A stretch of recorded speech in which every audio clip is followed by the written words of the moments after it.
Selamat sore semuanya. Ya, selamat sore. Don Sewu baru gabung, baru selesai acara, langsung moga-moga tidak terlalu terlambat, moga-moga sehat semuanya, moga-moga uangnya tidak hilang semuanya.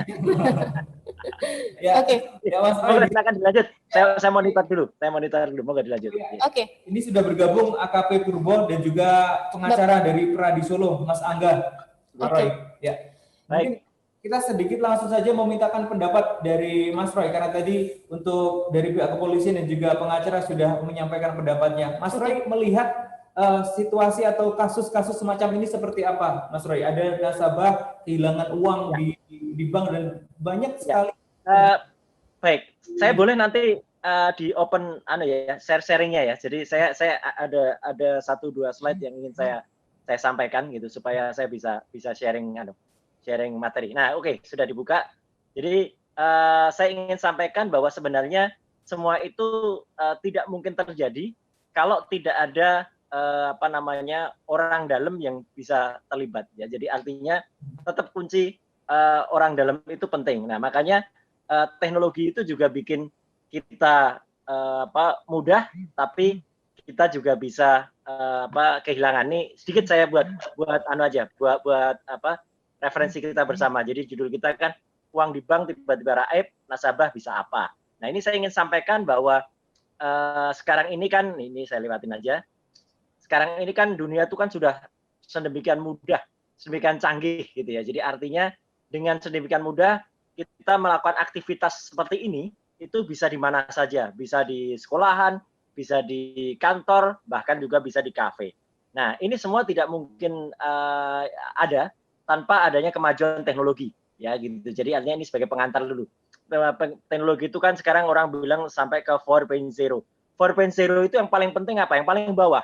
Semua tidak lepas dari cyber fisik, semua tidak lepas dari Internet of Things.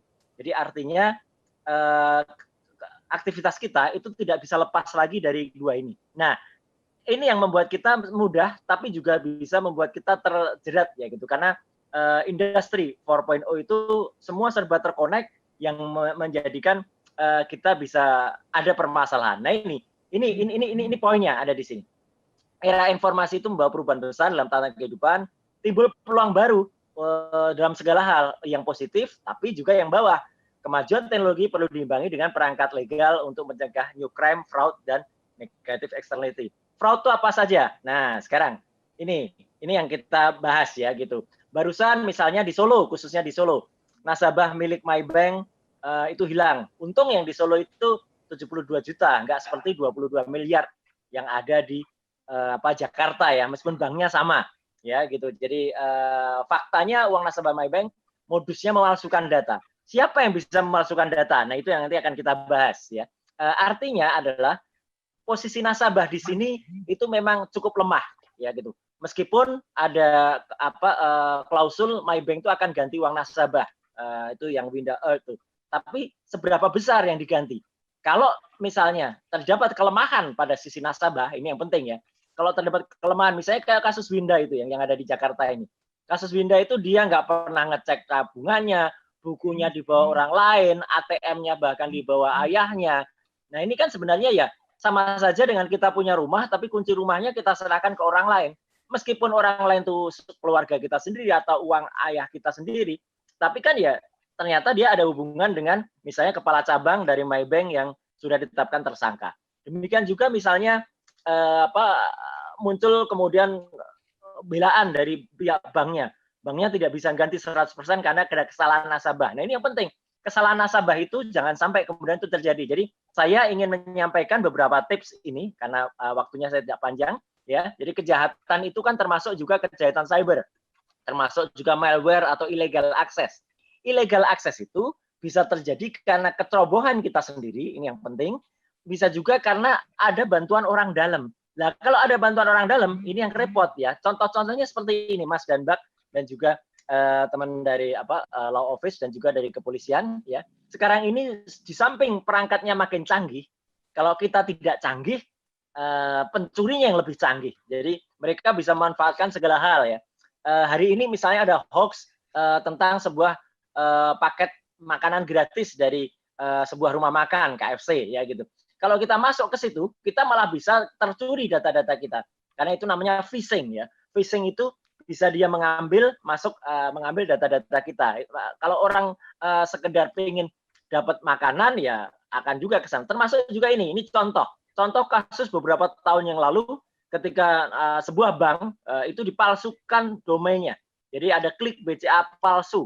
Orang dapat alamat, dia tidak memperhatikan domain, ini penting ya, domain itu penting. Jadi kalau bank itu bank MyBank misalnya, ya harus mybank.co.id, BRI harus bri.co.id, BNI harus bni.co.id. Kalau seperti hari ini KFC tapi domainnya bukan KFC klub, nah itu kita harus hati-hati seperti kasus Bank BCA ini. Demikian juga yang tradisional. Nah ini banyak ini di kota-kota seperti di Solo, di Jogja, itu kalau hati-hati ini masih kasus BCA. Yang berikutnya yang tradisional. Kalau kita tahu-tahu di ATM, ya kemudian kartu kita macet atau seret masuknya, mungkin di dalam lubang ATM itu ada yang buat menghambat kartu kita. Nah, contohnya kayak gini. Ada yang buat menghambat kartu kita. Jadi menghambat kartu kita sehingga kartu kita tertelan. Setelah kartu kita tertelan, kemudian di luar kita dipaksa atau mungkin juga tadinya ada kamera tersembunyi, ini ada kamera tersembunyi, ini taruh di sini, bisa mengintip PIN kita bisa tercuri. Nah, kalau ini yang terjadi, maka bank tidak bertanggung jawab juga karena dianggap itu nasabah lah yang mengalami kecerobohan. Alat ini sekarang banyak ya, alat untuk melakukan skimming ini namanya, itu juga banyak beredar di mana-mana. Nah, poinnya apa yang ingin saya sampaikan? Kita memang harus hati-hati karena poinnya adalah data kita juga jangan mudah kita sebar. Ini yang sekarang mudah terjadi. Orang ditanya, kemudian kartu kreditnya ditampilkan, di situ ada di balik kartu kredit itu ada namanya 3 digit yang disebut sebagai kode verifikasi. Nah itu juga ikut disebarkan. Ini kalau kode verifikasi ikut disebarkan, repot kita. Maka ini bisa berakibat nanti uang kita juga bisa tercuri. Nah, apakah? Nah ini kejahatan yang lain ya. Kalau ini sebagai supaya nggak stres saja. Orang di internet itu kan juga sekarang kejahatannya macam-macam. Tapi ini yang sudah lewat, yang baru hit sekarang yang ini, yang sampai 74% ini sekarang yang hit. Nah ini ya. Tapi kita nggak bahas ini hari ini. Ini mungkin kita bahas lain waktu ya. Kita bahas kehilangan uang yang lain. Nah, berbagai bentuk sekarang pelanggaran data pribadi itu juga terjadi. Ya gitu. Jadi artinya hati-hati. Yang penting sekarang, kenapa kita harus hati-hati? Karena start teknologi saya bicara tadi dari awal itu terjadi. Di luar negeri, cybercrime law itu sudah utuh ya, sudah lengkap. Di Amerika, kemudian di European Council itu sudah ada perlindungan terhadap data pribadi. Saya harus bilang faktanya di Indonesia, meskipun ada KUHP, ada undang-undang lex specialis, tapi belum ada perlindungan yang benar-benar bisa melindungi nasabah. Jadi meskipun ada undang-undang perpajakan sampai perbankan, telekomunikasi, tapi kalau kemudian terbukti nasabahnya itu yang kemudian mengalami kecerobohan, ya, maka tidak bisa kemudian dilindungi begitu saja. Nah ini akan menjadi kajian hukum cyber berikutnya. Karena luang lingkupnya menjadi luang lingkup cybercrime. Cybercrime itu berbatasan antara hukum fisik, hukum fakta dengan hukum maya. Dan sayangnya ketentuan undang-undang di Indonesia meskipun sudah banyak ya, sekali lagi undang-undang terkait, undang-undang tentang utama, tapi memang kalau untuk perlindungan nasabah khususnya bidang perlindungan data pribadi kita belum lengkap. Nah, jadi kesimpulannya apa yang ingin saya sampaikan? Dengan gambaran itu tadi, saya hanya bisa berpesan hati-hati, ya gitu, hati-hati. Karena meskipun kepolisian saya salut, saya hormat, sekarang kepolisian sudah bisa cepat sekali melakukan akselerasi teknologi terhadap hal ini. Ini gambaran 20 tahun yang lalu ketika Polda Jogja, Polda DIY itu belajar atau memiliki internet untuk pertama kalinya dengan cepat. Sekarang sudah semua Polda termasuk juga di Solo melakukan, karena kalau nggak cepat, kalah cepat sama para pedagang kaki lima ini yang mereka punya website ya gitu, mereka punya alamat. Nah intinya apa? Intinya kata kuncinya hati-hati. Dan karena apa? Karena kehidupan kita tuh mengalir ya, kayak Charles Darwin ini ya. Dulu kita dari yang berhasil merangkak, berdiri, tegak, terus kita bisa pakai komputer, tapi akhirnya ujung-ujungnya sebelah kanan. Ya sebelah kanan setelah pakai komputer, setelah pakai tab ya nggak beda jauh Mas Mbak dengan yang paling kiri itu kan posisinya sama. Nah jadi intinya begini, intinya adalah bahwa semua itu kembali kepada kita, ya gitu. Apa hak dan juga perlindungan yang diberikan nasabah belum banyak. Jadi artinya kita harus benar-benar hati-hati. Kalau dikasih fasilitas oleh bank, kalau memang kita tidak yakin dengan fasilitas itu, ya nggak usah terlalu banyak dipakai. Kasus Winda itu semua opsinya dia dibuka, internet bankingnya dibuka, iBankingnya dibuka, SMS bankingnya, tapi dia tidak pegang. ATM-nya saja dia nggak pegang, kan aneh gitu. Jadi artinya kalau itu kejadian kehilangan, ya kasihan polisinya.